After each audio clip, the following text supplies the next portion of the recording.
Young Thoughts. So today we have a very special guest straight from Bukit Aman, ASP Tuan Badrul. But don't worry, he's not here to catch any one of us, but he's here to share his experience and journey as a police officer. So join me in giving him a warm welcome. Hi, Tuan Badrul. Hi. Assalamualaikum. How are you? Waalaikumsalam. I'm doing fine. How are you? I'm also fine, thank you. How's your quarantine? Okay, quarantine Angkas actually tak quarantine sangat pun pasal kerja. Kami polis tak ada quarantine dekat rumah. Oh, Work as usual. Work as usual. Shall we get into it? Okay, yes, of course. Okay, so the first game is called First Thought.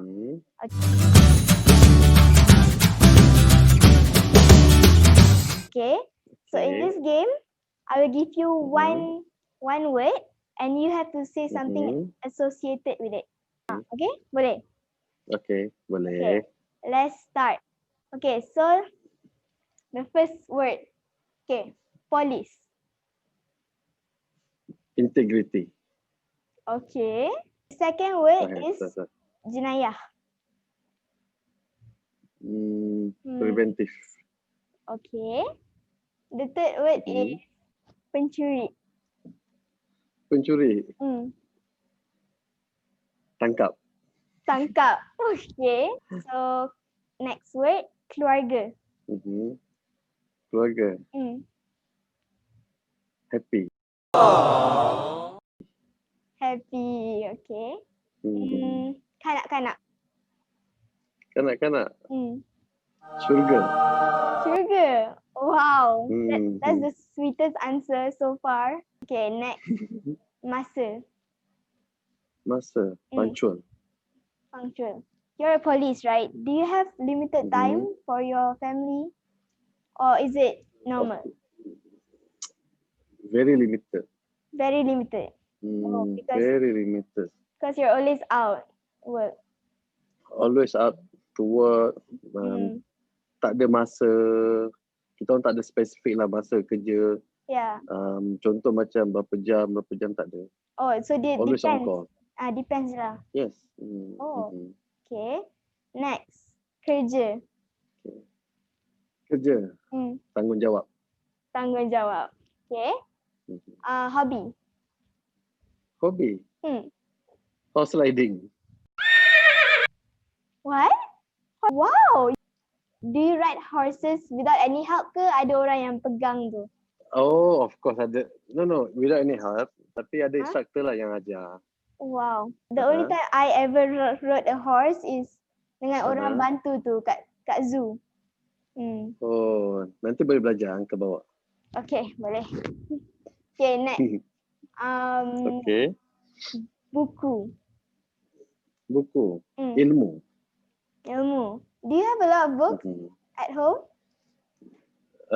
Not really, but law books, yes. Law books. You read law books? Wow. Yes, of course. Of course lah, police kan. Betul. Is it interesting or not? Boring. Okay, this stays between us only. Okay. Between us. Okay. Next, percutian. New Zealand. New Zealand? You want to go to New Zealand? Wow. Yes. That's interesting. Have you ever been there? No, not yet. No. Hope so. One day, inshallah. In the future. Oh, we have finished the questions for the first thought, and you did very good. Very good. Very good. So next, we are in the interview segment. So I will get some juice out of you. We'll get the tea of being a police.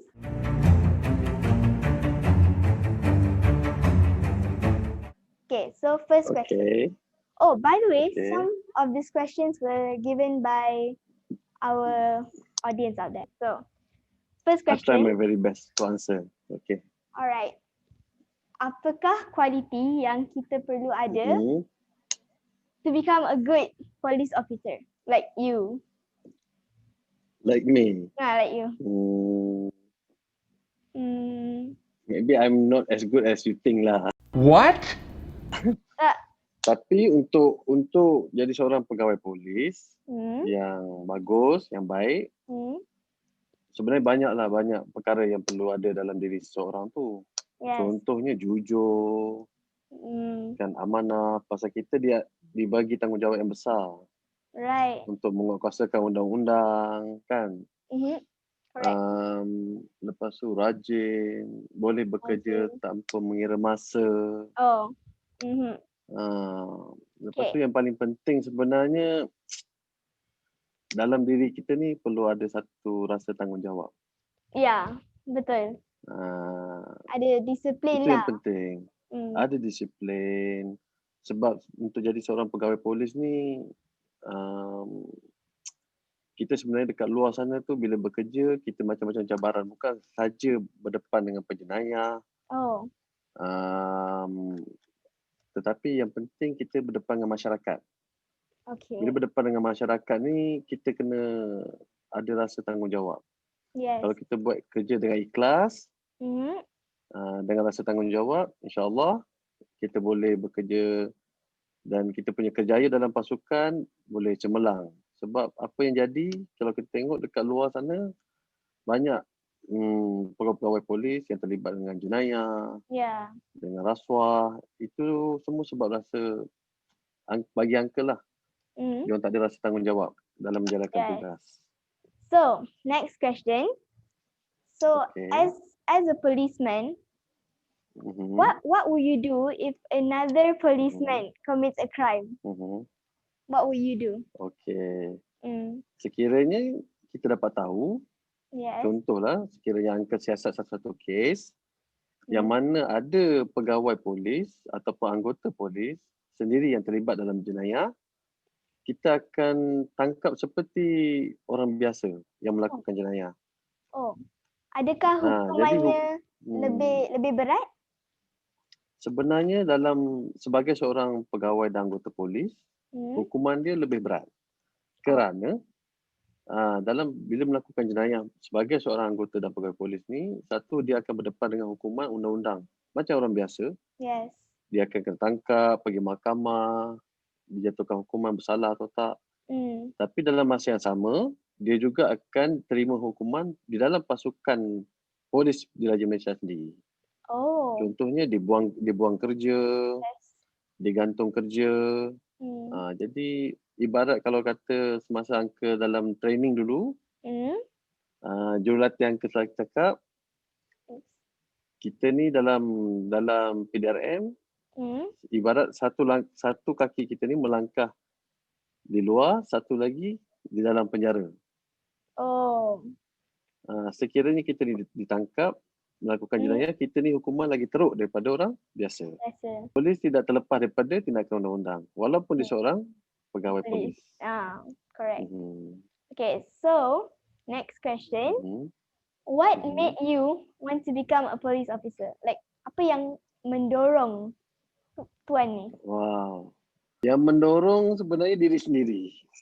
Oh. Sebab memang of course bapa uncle adalah seorang anggota polis. Oh, okay. Dah pencen. Tetapi uncle semasa uncle nak menyertai pasukan polis, bapa uncle pun tak bagi. Oh. Disebabkan dalam kerjaya polis ni agak mencabar. Satu lagi, kita ni terdedah dengan jenayah. Jadi dia takut macam uncle ni tak boleh handle, kan. Jadi uncle pun masa tu sebagai seorang pensyarah sebelum join the police force. Really? Wow. Okay. Tapi atas dasar minat uncle dengan polis, dengan uniform ni, jadi uncle pun apply. Wow. On my own. Selalunya uncle orang sendiri yang apply.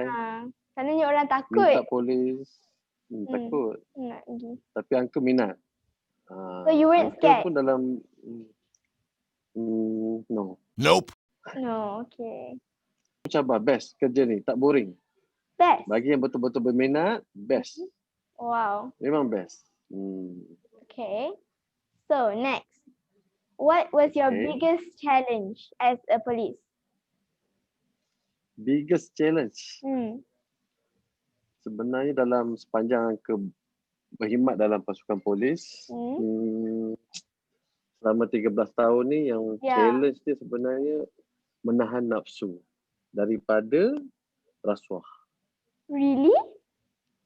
Yes. Wow. Itu yang biggest challenge lah, because gaji polis ni tak seberapa, tetapi cukup. Tapi apa yang kita sebagai pegawai polis ni, di luar sana tu banyak orang yang cuba untuk menggunakan kita untuk kepentingan diri diorang sendiri. Yes. Jadi dekat situ yang Uncle banyak kena berlawan lah dengan nafsu. Cabaran dia nafsu. Sama ada kita nak kaya cepat dalam sebagai kerja polis ni, ataupun kita nak teruskan jalankan tanggungjawab kita dengan amanah. Itu saja. Wow. That the biggest challenge. So, all police pernah kena rasuah ni? Pernah offer, yes. Di-offer. Offer, yes, of course. Because kita ada kuasa. Kita tangkap penjenayah. Ada pernah Uncle tangkap penjenayah yang memang kaya. Wow. Dia offer Uncle sampai 1 juta untuk release dia.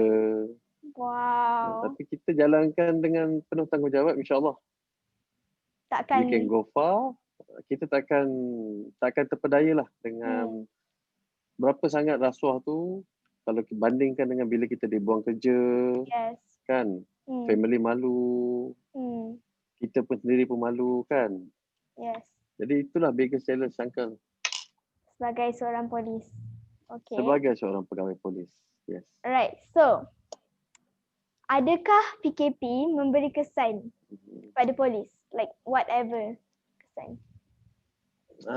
Okay. PKP sebenarnya memberi kesan juga dalam penugasan polis. Yang mana sebelum ni kita banyak lakukan banyak macam Uncle punya department sendiri banyak lakukan risikan, operasi jenayah. Tetapi bila PKP, kami banyak ditugaskan untuk menjaga ni lah roadblock, kita terlibat dengan roadblocks. Lepas tu menjaga pusat-pusat kuarantin. Jadi penugasan tu agak berbeza sepanjang the first kuarantin lah PKP. Tapi tak banyak sangatlah yang berbeza sepanjang PKP ni, because risikan terhadap jenayah masih dijalankan macam biasa. So, tugas pun jalan seperti biasa. Okay. Kadar jenayah ni kurang ke masa PKP ni? Sebab tak ada orang yang kurang. Yes. Kurang. Banyak. Yes. Masa kita first PKP tu kan banyak kedai-kedai tutup, shopping mall, everything kan. Lepas tu roadblock pun everywhere.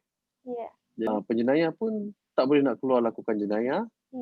Masing-masing tu kurung kat rumah, takut kena denda. Kan? Jadi masa tu jenayah memang menurun. Menurun. Okay. Banyak efek dia jugalah sepanjang PKP tu.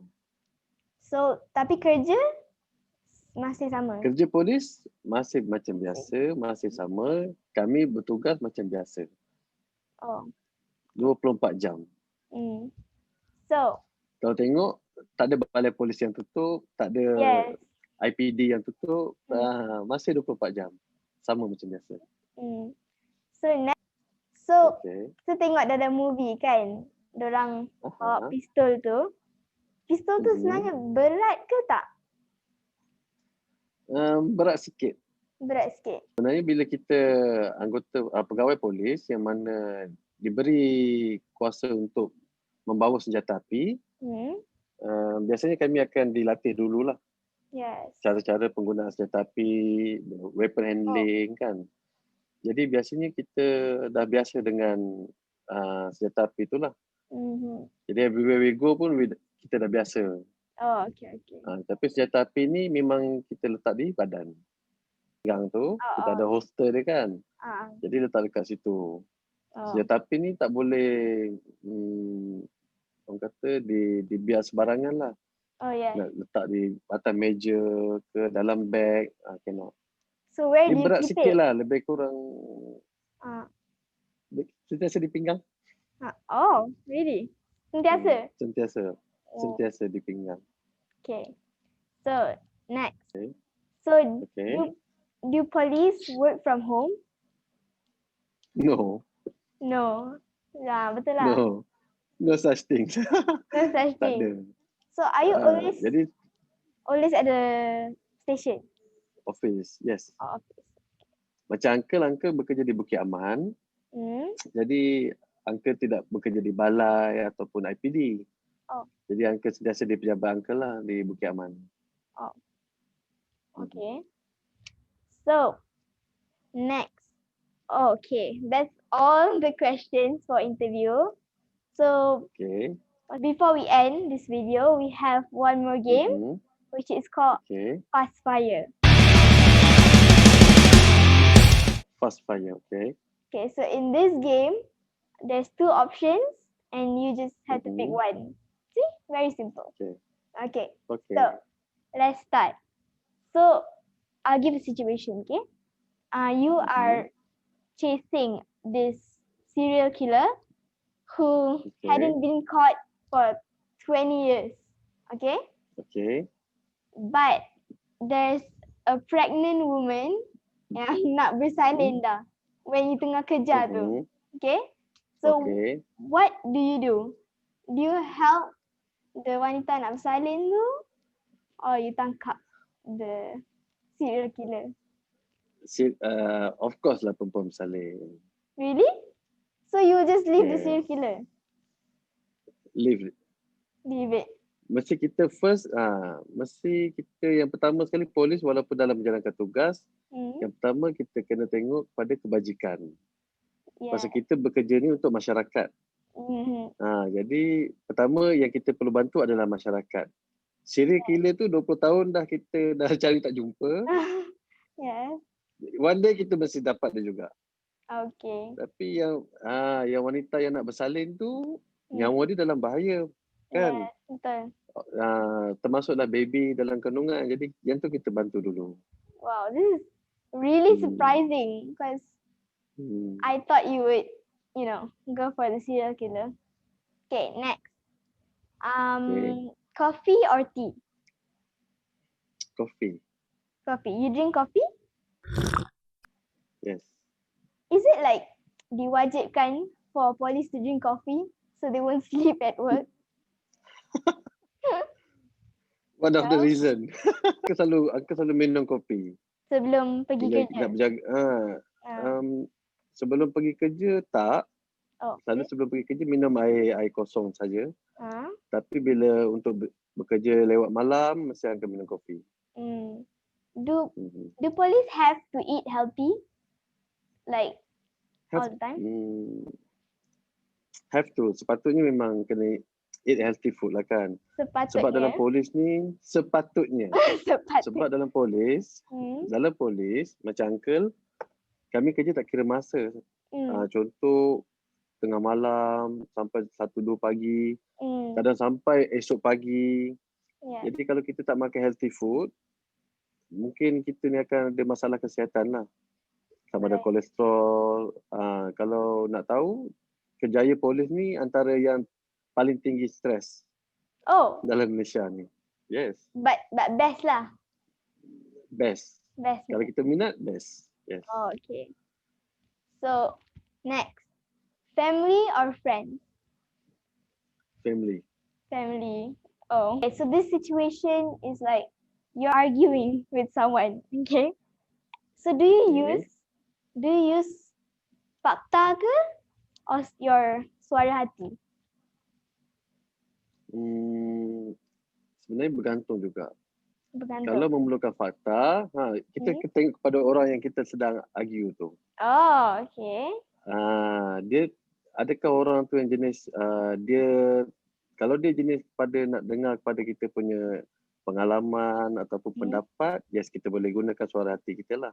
Tapi kalau dia ni jenis yang nak dengar fakta, dia tak percaya benda-benda yang nasihat-nasihat daripada isi hati kita, better we use fakta. Oh, okay. That's interesting. Okay, next. Would you rather be very funny or very intelligent? Very funny. Very funny. You'd rather be very funny. Yes. Oh, okay. So this is an interesting one. Would you rather continue your life or restart your life? Continue. You rather continue. But Continue. if you were older, will you restart? No. No, you would just continue. Yeah. Just continue. Okay. Next. Would you rather travel to the past or to the future? It depends. To the past. To the past. Really? To the past. Wow, Yes. very interesting. Don't you want to see your future great grandchild? I don't want to. You don't want to? Oh. I don't want to. I need to see my young great grandfather. I want to see my father when he's young. Oh. Next. Would you rather always speak the truth or always lie? Truth. Always speak the truth. Always speak the truth. Wow, so you never lie again? Never lie. Never lie. That's never lie. Wow, that's really odd. Okay. Would you say what you feel in your mind, what you're thinking in your mind, or would you stay silent?